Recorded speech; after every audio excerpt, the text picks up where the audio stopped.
Kemarin ada laporan soal penyelewengan dana haji. Nah, kalau dari KPK, mekanisme setelah dilaporkan itu apa sih Mas kalau boleh tahu? Ya, secara prinsip, bila ada laporan yang diterima oleh bagian pengaduan masyarakat, semua administrasinya, bahannya akan dilakukan telahan. Apabila semua kriteria dianggap lengkap, maka dapat ditindaklanjuti ke proses penyelidikan, tentunya melalui ekspos. Tapi apabila peneliti menilai laporan yang masuk masih diperlukan adanya kelengkapan administrasi atau dokumen-dokumen yang lainnya, tentunya akan diminta kepada pihak pelapor untuk melengkapi. Jadi itu saja yang saya bisa sampaikan bagaimana proses penerimaan laporan secara umum, ya. Oke, makasih. Jangka waktunya ya sesuai dengan hasil analisa saja, karena itu cepat kok, nggak terlalu lama. Perkembangan terbarunya Menak dilaporkan ke KPK. Coba kita lihat beritanya soal Menak Yakut Koli dilaporkan ke KPK terkait dengan kasus permainan kuota haji. Ini dia. Yang melaporkan adalah Gerakan Aktivis Mahasiswa UBK Bersatu atau GAMBU. Saya harus tanya ke Mas Mustoli. Tadi Anda bilang oke, ada masalah tapi tidak cukup dibawa sampai jadi alasan kuat untuk membentuk pansus. Sekarang malahan berkembang lagi, ada dugaan ini masalah pidana. Menaknya dilaporkan ada indikator dugaan korupsi. Bagaimana Anda melihatnya? Ya, kalau terkait laporan masyarakat saya kira itu hak mereka begitu ya. Ini kan kita negara demokrasi. Bahwa mereka punya cara pandang, tetapi saya kira tadi bahwa kaitannya dengan laporan pidana, kaitannya dengan pansus begitu ya. Karena baru kali ini kemudian ada menteri melaksanakan wewenang pasal 9 ayat 2 Undang-Undang 8 tahun 2019 di pansus. Dan ini akan menjadi presiden yang tidak baik bagi menteri-menteri agama yang akan datang. Kenapa? Jelas di situ dilindungi oleh konstitusi, tapi kemudian diseret ke pansus. Nah, ini kan menjadi persoalan yang tadi disebut oleh Mas Adi, ini adalah politis begitu ya. Belum lagi kalau tadi saya melihat penjelasan dari Bang Marwan Dasopong maupun Bang John begitu ya. Ini saya semakin melihat bahwa landasan yang dibangun oleh bapak-bapak ini semakin bias. Kenapa? Ada hal yang mencampur adukan mana urusan Kementerian Agama dengan kementerian lain. Dan yang paling fatal adalah tadi disampaikan misalnya mencampur adukan mana kewenangan pemerintah Republik Indonesia dengan pemerintah Arab Saudi. Kenapa yang saya tersebut tadi? Yang namanya kuota itu adalah wewenang negara tujuan, negara tuan rumah dalam hal ini adalah pemerintah Arab Saudi. Kenapa kemudian dipersoalkan? Dan kemudian kalau misalnya antriannya panjang, ingat tahun 2020, tahun 2021 itu kan tidak ada haji. Apakah itu menjadi wewenang pemerintah kita? Tidak, itu adalah wewenangnya negara Arab Saudi, tidak boleh dari negara manapun mengirimkan jamaah. Akibatnya antrian. Yang berikutnya adalah animo masyarakat. Siapapun di dunia ini mereka yang mengaku beragama Islam pasti akan punya cita-cita apa? Ya. Menunaikan atau menyempurnakan rukun Islam. Nah, ini yang kemudian, tadi saya bantah terkait dengan apa yang disampaikan oleh Bang John misalnya. Apakah pemerintah tidak ada terobosan terkait dengan soal kuota ini? Ada. Yaitu apa?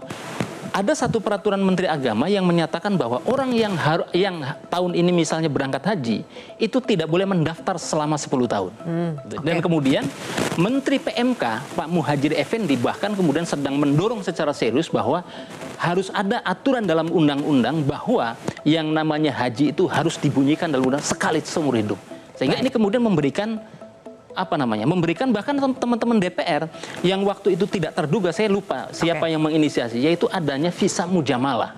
Nah, visa mujamalah ini yang kemudian sebetulnya harus ada aturan turunannya, tapi sampai sekarang justru Mas Mustoli melihat sudah ada perbaikan, terobosan-terobosan yang dilakukan oleh pemerintah kita sekarang. Jadi boro-boro Anda melihat ada indikator, ada indikasi korupsi di situ. Kalau kita mau melihat objektif misalnya, kita lihat misalnya ada survei kepuasan yang dilakukan oleh Badan Pusat Statistik, di mana di situ berbunyi bahwa sejak tahun 2018, 2019, lompat tahun 2022, lompat tahun 2023 dan tahun ini belum keluar. Itu ada kepuasan yang sangat tinggi yang dilakukan oleh BPS, bukan oleh internal inspektorat Kementerian Agama, yaitu di atas 96% Itu kepuasan jemaah haji, survei itu yang kepuasan jemaah haji. seharusnya. Panggil BPS-nya di pansus. Kalau orang baru pertama sekali berhaji disurvei, ya pasti dia bilang iya.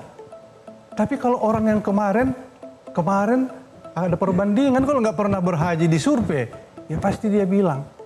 Satu contohnya, ketika kita mengunjungi tenda di Mina, Bogor waktu itu.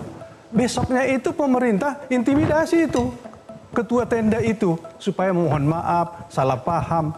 Ya jangan-jangan seperti itu. Jadi nggak bisa kalau masalah survei kepuasan bagi orang yang pertama sekali berhaji, bagi dia itu sudah hebat. Oke. Mestinya itu dibantah dengan survei tandingan. Kalau seperti itu tidak fair juga kalau kemudian Pak Marwan mengatakan ini lembaga loh Bang. BPS itu lembaga yang punya kewenangan dan mereka Nanti punya. kita tanya BPS-nya. Cara Dan itu bukan cuma tahun 2023, bukan 2000, tahun-tahun sebelumnya juga mengeluarkan sama, itu. Bang. karena yang bicara itu menteri. Bang John, saya ingin masuk ke soal indikasi korupsi ya dari kuota haji itu. Karena memang laporan tadi sudah dilayangkan oleh masyarakat. Apakah Pansus Haji juga menemukan indikasi serupa, ada dugaan korupsi di situ dari pemberian kuota haji plus? Saya tidak masuk ke ruangan situ, Mbak. Itu tidak menjadi bahan penyelidikan Pansus Haji? Ya, tetapi beginilah ya. Tadi saya sampaikan bahwa seharusnya ya dari pembagian kuota itu yang diambil oleh yang dipindahkan ke Haji Plus itu kan adalah miliknya haji reguler. Menurut hitung-hitungan kita dan menurut keputusan dari rapat panja gitu loh. Ya pertanyaan saya yang mendasar, urgensinya apa untuk diberikan kepada Haji Plus? Kan ini yang menjadi pertanyaannya. Seperti yang saya katakan tadi, 5.200.000 dan 5 kali saya bilang gitu. Seharusnya dilihat di sananya gitu. Itu ada sekitar 25 kloter loh Mbak. Untuk daerah Kabupaten Bandaeng itu sangat berharga sekali jumlah kloter yang segitu. Tetapi apakah itu ada aroma korupsinya? Bagi saya wallahu alam. Saya nggak masuk Kalau ke yang situ. ini apa Pak? Di sini Ya. ada pernyataan dari Bang Marwan ini menegaskan bahwa Pansus Haji ini dibuat karena Kemenak tidak memberikan data keterangan memadai terkait pelaksanaan haji. Ingin membongkar yang ditutupi Kemenak. Apa sih yang ditutupi Kemenak? Nah, begini, ini di tahun 2023 seperti yang saya sampaikan tadi itu terjadi juga. Ada kuota tambahan 8.000. Diduga pada saat itu ada juga pengakuan 2.200 haji reguler mendaftar saat itu dan berangkat. Itu kenapa? Tidak Dan mengacu itu ke tidak sesuatu. terbuka. Yang kedua, sekarang ada kuota yang digeser menjadi haji khusus. Haji khusus ini juga diduga mendaftar sekarang dan berangkat sekarang. Loh, kata Pak John itu urgensinya apa? Orang mendaftar, padahal di kuota haji khusus juga antrian dong. Tapi kita ada indikasi beberapa orang mendaftar dan berangkat. Kita akan cari data itu dan akan kita minta. Lah, kalau sudah seperti itu, indikasi apa? Komisi 8 tidak dalam urusan itu, tapi kita akan tanya itu. Salah nggak dalam Siskohat? Kalau salah, ya ayo telusuri. Kalau kami nggak sampai ke situ. Bahwa ini salah, ya. Salah juga tidak ketika Pansus Haji malah direspon dengan Pansus juga oleh PBNU untuk mengambil alih PKB? Itu